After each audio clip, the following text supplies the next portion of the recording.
Bem-vindo aqui para mais um vídeo que nós vamos conversar sobre o que vem acontecendo na nossa Bolsa de Valores, que está derretendo ao passo que o nosso governo vem batendo cabeça. Vamos dar uma olhada no que aconteceu em termos de informações nos últimos dias, já que a gente precisa também às vezes ajustar com o conteúdo aqui do canal, mas o que vem sucedendo e que não vai explicar exatamente o derretimento da nossa Bolsa, mas que coloca alguns parâmetros que nos levam a entender por que o mercado como um todo ele enxerga de uma forma um pouco mais pessimista o que tem a vir pela frente.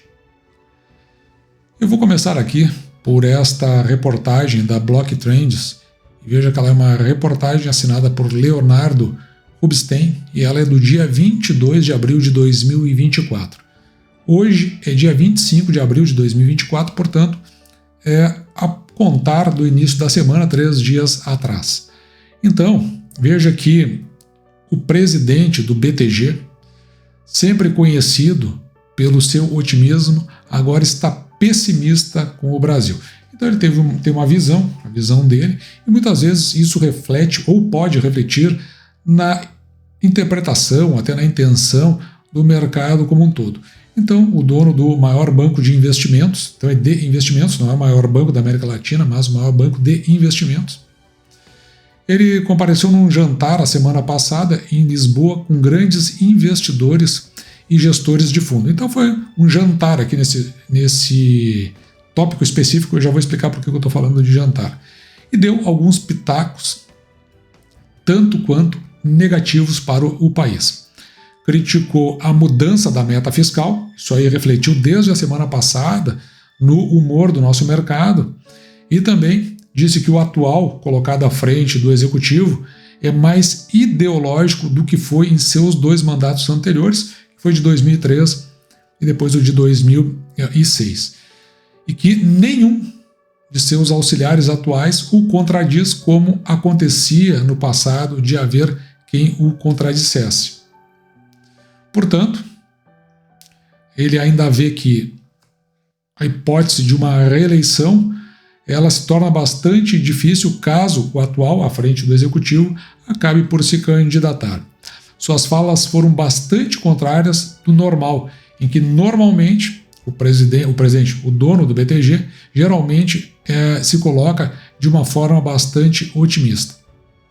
O que acontece aqui é que durante um evento que aconteceu em janeiro deste ano, chamado de CEO Conference, ele expressou, o dono do BTG, que ainda estava otimista com o país. Então ele faz toda uma referência, principalmente com relação à questão das guerras que estavam acontecendo, tanto a do Oriente Médio quanto a do leste europeu, e ele discorre aqui dizendo que, assim como aconteceu na Segunda Guerra Mundial, ela é negativa sob um aspecto, mas existem sempre aqueles que acabam tirando alguma questão positiva, e ele achava que o Brasil era o caso. Então ele afirmou aqui, ó, deixa eu pegar um marcador melhor aqui, vocês me desculpem.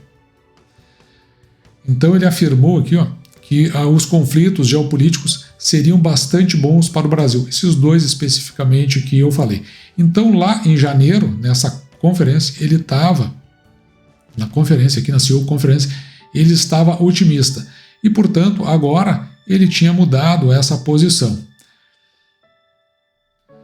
Veja aqui, ó, durante a semana passada que está se referindo é o jantar, não a conferência, por isso que eu fiz questão de salientar o jantar. Então ele pareceu aqui que mudou de ideia. Conforme dizem na linguagem mais populista, o dono do BTG agora entende que o atual governo ele está igual ao seu antigo entre aspas, né, porque é do mesmo governo. Nós tivemos o atual 1 e 2, depois a sua sucessora 1 e 2, e ele está igual ao da sua sucessora lá no passado. Ou seja, uma perspectiva bastante negativa. Já aqui no Poder 360, que é assinado pelo próprio editorial, uma reportagem também do dia 22 de abril de 2024, quem está fazendo referência aqui pelo menos a manchete, é o governador do estado de Goiás, onde ele coloca que a política fiscal do atual governo federal é um desastre. E o marco é uma piada. O que ele quer dizer marco aqui está se referindo ao arcabouço fiscal, que substituiu o teto de gastos, que foi aplicado pelo governo do Michel Temer e depois pelo governo do presidente Bolsonaro. Então, o que ele está querendo dizer aqui, né, é uma crítica ao marco fiscal, e ele ainda afirma que o governo ele precisa arrecadar mais e quer ganhar na arrecadação em cima da inflação. Ou seja, se ele arrecada a partir da inflação, ele normalmente retira daqueles que têm menores condições. Ele começa aqui dizendo que a mudança da meta de superávit primário em 2025 é uma piada. 2025 eles estão colocando como zero, e tem aquela variação de menos 0,25 para menos 0,25 para mais, mas a gente sabe que vai ficar no negativo, e que algumas estimativas, como a do Fundo Monetário Internacional, colocam que para déficit zero ou superávit somente em 2028. Então veja o que ele diz aqui. Se você quer ver um desastre, acompanhe o que está acontecendo no âmbito fiscal.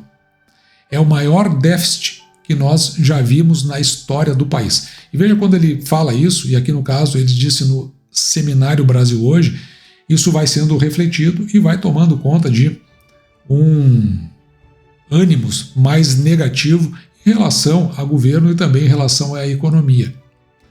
Além disso, a gente começa também a entender que, claro, esse é um ano eleitoral, é um ano de gastos, e justamente no dia de ontem, portanto dia 24, o governo ainda está anunciando a liberação de novas emendas, tanto as parlamentares, as emendas PIX, ou então aquelas emendas do relator, tem uma série, são 4, né, impositivas. Ele está para liberar, ou seja, está gerando mais gasto, claro. Isso aí vai até a base, e a gente sabe que esse é um ano eleitoral. E veja que o governador aqui do estado de Goiás ainda diz, o adiantamento do ajuste fiscal tem implicações no ritmo de cortes da taxa básica de juros, que é, no caso a Selic, né, que é um dos parâmetros que motiva o investidor a correr para a bolsa. Quando ele verifica que não tem essa possibilidade de redução dos juros, ele, claro, fica mais cestroso e vai na direção da renda fixa. A flexibilização do marco fiscal pode frear ainda mais a diminuição dessa taxa de juros, exatamente o que nós falamos ainda. E isto ainda sinaliza que, na hipótese do aumento do déficit fiscal, a necessidade arrecadatória do governo e também a necessidade de venda de títulos da dívida pode levar a que o governo, não atingindo esses objetivos, ainda venha no caminho de uma arrecadação em cima da inflação. E veja também que o chefe da autoridade monetária, ou seja, o presidente do Banco Central, ele já se manifestou sobre esse feito da equipe econômica e afirmou que a mudança não é ideal. Ainda faz a referência que a alteração faz com que a âncora fiscal fique menos transparente e aumente o custo da política monetária, gerando na outra ponta inflação e, com isso, tendo que aumentar os juros da nossa economia. Já nessa reportagem da Jovem Pan News, é uma reportagem que ela é assinada pela redação da Jovem Pan, e ela é do dia 22 de abril de 2024. Então, aqui mostra o outro lado, que é o governo batendo cabeça. Mais ou menos o que nós estamos falando no início desse vídeo, que é a chamada do nosso vídeo.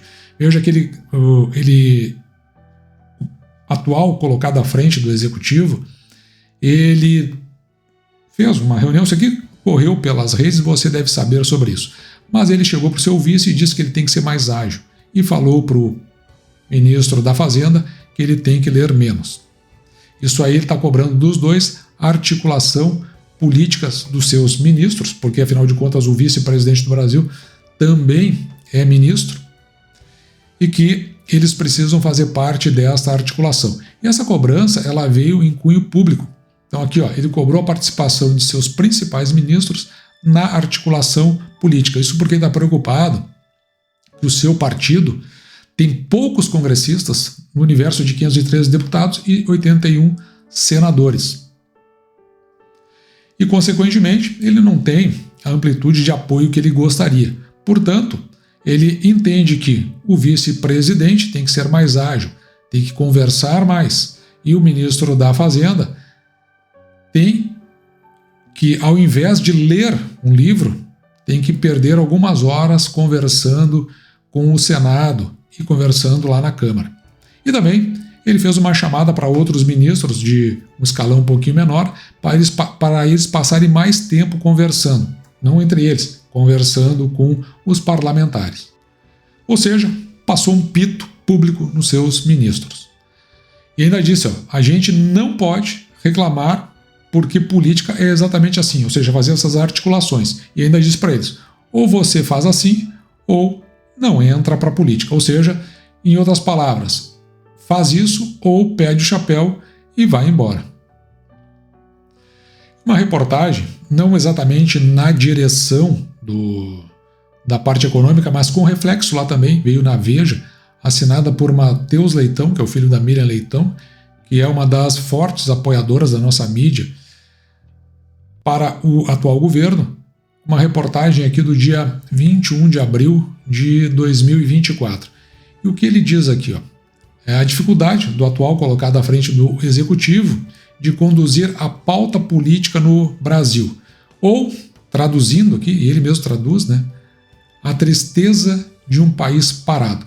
Ele vai discorrer aqui durante essa reportagem muito mais no sentido da educação, da segurança, ele não toca muito na economia, mas ele entende que o que está acontecendo é que o governo não consegue trazer a pauta para debate, porque lá, na compreensão dele, e eu acho que talvez seja a parte mais importante aqui dessa reportagem,